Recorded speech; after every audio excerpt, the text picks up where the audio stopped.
नमस्कार एंड स्वागत है आपका हमारे द स्टडी हब चैनल में। हमारी प्रेसिडेंट की सीरीज चल रही थी। आज हम थोड़ा सा डिस्कस कर लेंगे, ब्रीफ डिस्कस कर लेंगे प्रेसिडेंट की इम्पीचमेंट के बारे में, और उसके बाद हम डिस्कस कर लेंगे प्रेसिडेंट की विटो पावर्स। जो प्रेसिडेंट का एब्सेंट होता है बिल्स को, जो प्रेसिडेंट एब्सेंट देता है वो कितने प्रकार का एब्सेंट होता है और वो कैसे देता है। ठीक है, तो चलिए स्टार्ट करते हैं हम अपना आज का सेशन।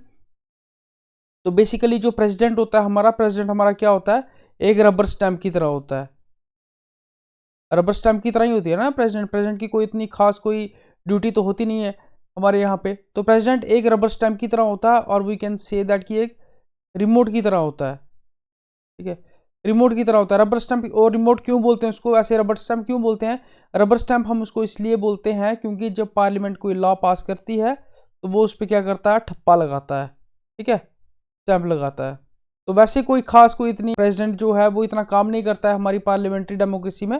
लेकिन कभी कभार क्या हो जाता है कि हमारी जो डेमोक्रेसी है उसमें कभी कभार क्रिटिकल सिचुएशंस आ जाती हैं। ठीक है, डेमोक्रेसी आपको पता है परमानेंट नहीं रहती है। ठीक है, इसमें जो है स्टेबिलिटी नहीं रहती है। लेकिन कभी कभार क्या होता है कि क्रिटिकल सिचुएशंस जो हैं वो आ जाती हैं पार्लियामेंट्री डेमोक्रेसी में, क्योंकि आपको पता है पार्लियामेंट्री डेमोक्रेसी जो होती है वो स्टेबल नहीं रहती है, वो अनस्टेबल रहती है।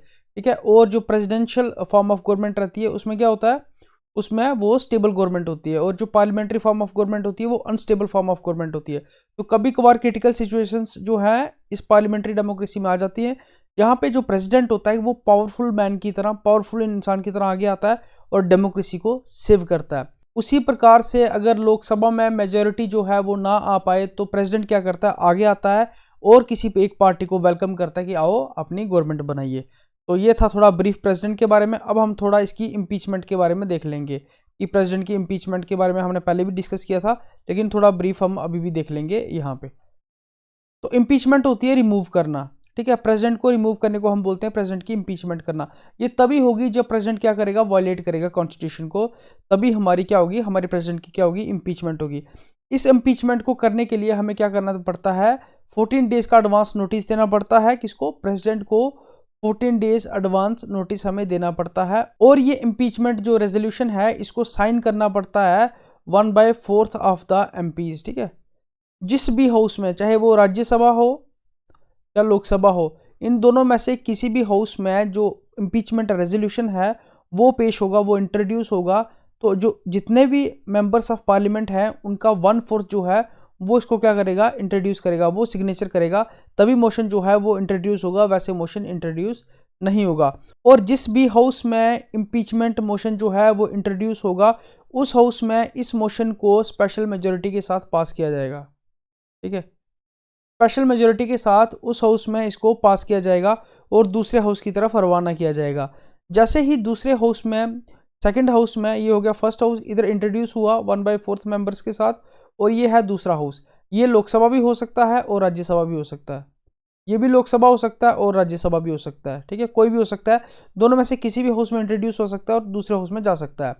तो दूसरा हाउस है, मान लीजिए कि यहाँ पे इंट्रोड्यूस हुआ, ये था राज्यसभा, ये लोकसभा में गया यहाँ पे। तो लोकसभा यहाँ पे क्या है, इन्वेस्टिगेटिंग बॉडी है एक।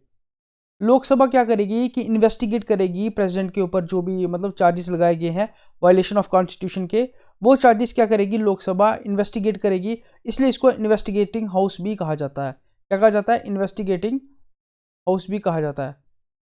और प्रेसिडेंट को पूरा का पूरा अधिकार दिया जाएगा कि वो क्या करेंगे, वो क्या करेंगे, प्रेसिडेंट अपने आप का डिफेंस रखने के लिए क्या करेंगे, वो आगे आएंगे, और उनको अटॉर्नी भी दिया जाएगा उनकी चॉइस का। ठीक है, प्रेसिडेंट की चॉइस का उनको अटॉर्नी भी दिया जाएगा अपने आप को, प्रेसिडेंट को अपने आप को डिफेंड करने के लिए इन्वेस्टिगेटिंग हाउस में। अगर इन्वेस्टिगेटिंग हाउस जो है वो इन्वेस्टिगेशन करके क्या करता है, अगर वो सेटिस्फाई नहीं होता है, अगर इन्वेस्टिगेटिंग हाउस जो है वो सेटिस्फाई नहीं होता है प्रेसिडेंट की दलीलों से, प्रेसिडेंट के कन्विंस करने से, अगर वो कन्विंस नहीं होता है तो वो क्या हो जाएगा, अगर दूसरे हाउस में भी जो इम्पीचमेंट रेजोल्यूशन है उसको स्पेशल मेजोरिटी से अगर पास कर दिया जाता है तो प्रेसिडेंट क्या हो जाएंगे, इम्पीच हो जाएंगे। समझ में आई बात। पहले हाउस में क्या होगा, रेजोल्यूशन जो है वो इंट्रोड्यूस होगा 1/4 ऑफ मेंबर से। दूसरा हाउस जो है उसमें जब ये रेजोल्यूशन जाएगा तो वो एक इन्वेस्टिगेटिंग बॉडी, इन्वेस्टिगेटिंग हाउस का काम करेगा। वो जो चार्जेस हैं प्रेसिडेंट पे वो इन्वेस्टिगेट करेगा, और अगर वो चार्जेस सिद्ध होते हैं और अगर ये रेजोल्यूशन दूसरे हाउस में भी पास हो जाता है तो क्या हो जाएगा, प्रेसिडेंट जो है वो इम्पीच हो जाएंगे। समझ में? इस दौरान प्रेसिडेंट को पूरा हक है कि वो अपने आप को डिफेंड करें इन्वेस्टिगेटिंग हाउस के सामने। उनको अटॉर्नी भी दिया जाएगा उनकी चॉइस का डिफेंड करने के लिए। तो अगर वो डिफेंड नहीं कर पाए या कन्विंस नहीं कर पाए या कन्विंस कर भी लेते हैं, तब भी हाउस के पास राइट है कि वो उनको हटा सकता है। तो ये था brief impeachment of the president. Election कैसे होती है? प्रेसिडेंट की जो इलेक्शन है वो कैसे होती है? इलेक्शन होती है proportional representation by single transfer of vote. आपको इतना पता होना चाहिए, proportional representation by single transferable of vote. बाकी आपको ये जो आगे प्रोसीजर जो है इसका डीप में जानने की जरूरत नहीं है, आपको बस इतना पता होना चाहिए। तो ये था ब्रीफ प्रेसिडेंट की इलेक्शन और प्रेसिडेंट की इम्पीचमेंट के बारे में। अब आता है प्रेसिडेंशियल एसेंट। प्रेसिडेंशियल एसेंट क्या होता है? ये एक सिग्नेचर होता है, एक ठप्पा होता है जो प्रेसिडेंट क्या करता है, बिल के ऊपर लगाता है। ठीक है, ये बिल है, ये प्रेसिडेंट के पास होया साइन करने के लिए। तो बिल पे क्या करेगा प्रेसिडेंट? अपना ठप्पा लगाएगा और ये बिल क्या बन जाएगा? एक्ट बन जाएगा।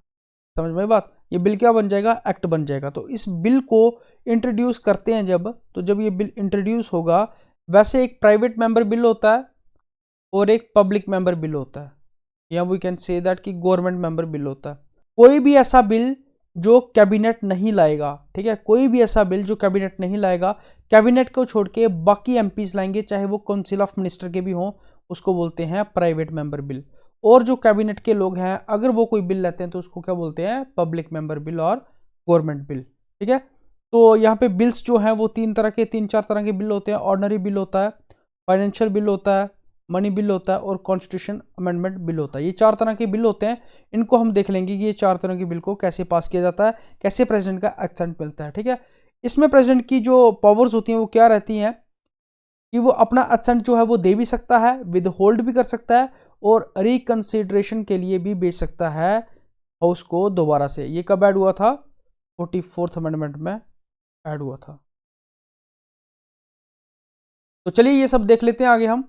अब देखो, ऑर्डिनरी बिल आया प्रेसिडेंट के पास। अगर ऑर्डिनरी बिल प्रेसिडेंट के पास आता है तो प्रेसिडेंट के पास 3 चॉइसेस हैं इसके साथ डील करने के लिए।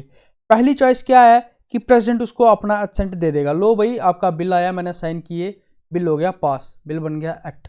ठीक है, बिल क्या बन गया? बिल बन गया एक्ट। तो प्रेसिडेंट ने इसको साइन किए और बिल एक्ट बन गया। दूसरा क्या है? विद होल्ड करता है। ठीक है, विद होल्ड करता है, एसेंट नहीं देता है प्रेसिडेंट, विद होल्ड करता है। इसको बोलते हैं एब्सोल्यूट वीटो। वीटो पावर्स भी यहां पे समझा दूंगा। ठीक है, इसको बोलते हैं एब्सोल्यूट वीटो। और प्रेसिडेंट जो है एब्सोल्यूट वीटो का यूज कब करता है?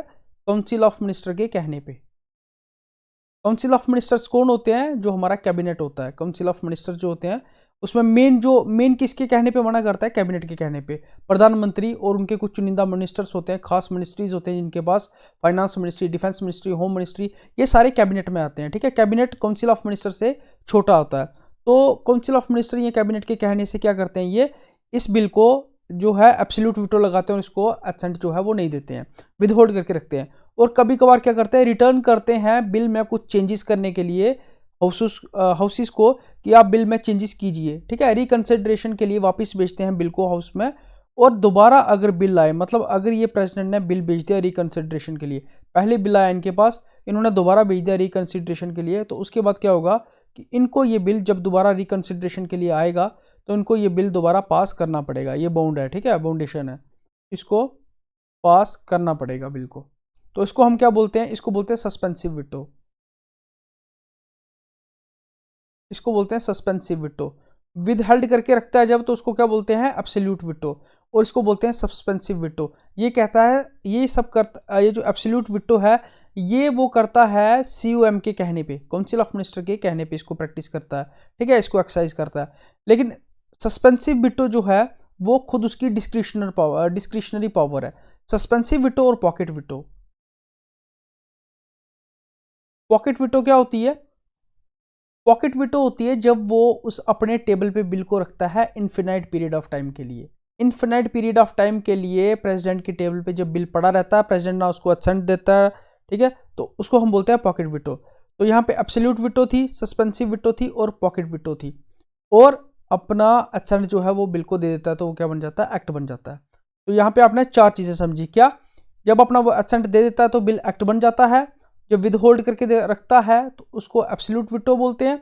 और जब रिकंसिडरेशन करने के लिए देता है तो उसको सस्पेंसिव विटो कहते हैं। और जब अपने टेबल पे पड़ा रहता है, ना कोई उसको असेंट देता है और ना उसके बारे में सोचता है प्रेसिडेंट, उसको बोलते हैं पॉकेट विटो। ठीक है, और ये किसके लिए होता है? ये फाइनेंशियल बिल के लिए भी होता है। फाइनेंशियल और ऑर्डिनरी बिल के लिए ये सब जो है पावर्स हमारा प्रेसिडेंट जो है वो एक्सरसाइज कर सकता है। ठीक है, ये सारी, इसमें से जो पॉकेट विटो और सस्पेंसिव विटो है, ये दोनों उसकी डिस्क्रिशनरी पावर्स हैं। ये दोनों उसकी डिस्क्रिशनरी पावर्स है, मतलब वो अपने मन से ये पावर जो है वो एक्सरसाइज करता है। एब्सोल्यूट विटो किसके कहने पे करता है? वो COM के कहने पे। मनी बिल जो है, मनी बिल सबसे पहले तो इंट्रोड्यूस ही प्रेसिडेंट के कहने पे होता है। जब भी मनी बिल इंट्रोड्यूस करना हो तो सबसे पहले किसके कहने पे होता है? प्रेसिडेंट से एडवांस असेंट लिया जाता है, एडवांस पूछा जाता है, और फिर जाके जो है वो मनी बिल जो है वो क्या होता है? इंट्रोड्यूस होता है। For example GST, budget. जो बजट है, हम इसको बजट बोलते हैं, लेकिन हमारे जो कॉन्स्टिट्यूशन में जो वर्ड है वो बजट नहीं है, ये है एनुअल फाइनेंशियल स्टेटमेंट। क्या है? Annual financial statement. ये है हमारे कॉन्स्टिट्यूशन में वर्ड, एनुअल फाइनेंशियल स्टेटमेंट। अब इस मनी बिल को हमारा प्रेसिडेंट क्या कर सकता है? विद होल्ड भी कर सकता है, लेकिन ऐसा वो मतलब ज़्यादातर करता नहीं है। ऐसा क्यों? क्योंकि ये कन्वेंशन है कि जब भी मनी बिल जो है इंट्रोड्यूस होगा तो प्रेसिडेंट के असेंट से ही इंट्रोड्यूस होगा। तो जो चीज़ आपसे पूछने के बाद इंट्रोड्यूस की जा रही है, तो ऑब्वियसली बात है कि जब वो आपके पास आएगी तो आप उसको सिग्नेचर कर दोगे। ठीक है ना?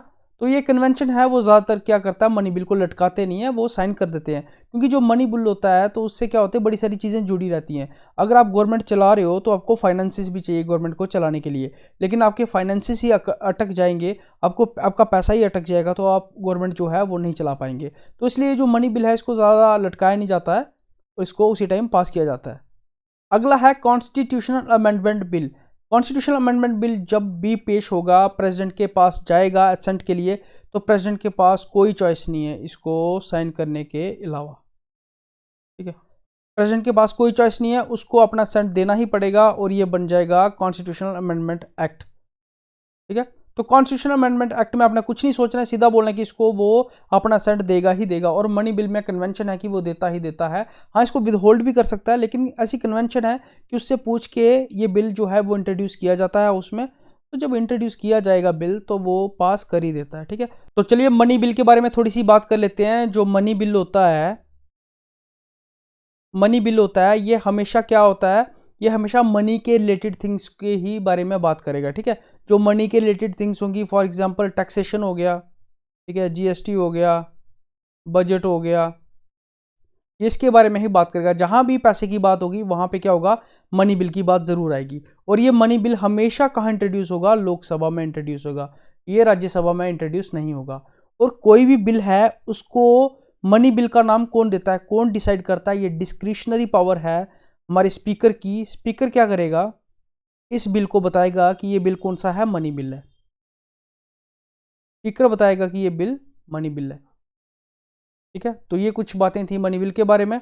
बाकी हमने आज उसके विटो पावर्स भी पढ़ी, सस्पेंसिव विटो पढ़ी हमने, और एब्सोल्यूट विटो पढ़ी, पॉकेट विटो पढ़ी। ठीक है, तो 4 तरह के बिल्स होते हैं। मनी बिल्स होता है, कॉन्स्टिट्यूशनल अमेंडमेंट बिल होता है, फाइनेंशियल बिल होता है, और ऑर्डिनरी बिल होता है। और उसके बाद मैंने आपको इम्पीचमेंट भी, उससे पहले इम्पीचमेंट भी बताया प्रेसिडेंट का, और थोड़ी इलेक्शन भी बताई। तो ये ब्रीफ हो गया प्रेसिडेंट के बारे में। अब हम आगे कर लेंगे प्रेसिडेंट की जो पावर्स होती हैं, military powers, diplomatic powers, emergency powers, legislative powers, judicial powers, ऐसे कुछ पावर्स हैं वो हम डिस्कस कर लेंगे आगे प्रेसिडेंट की नेक्स्ट लेक्चर में। तो thank you so much and God bless you all.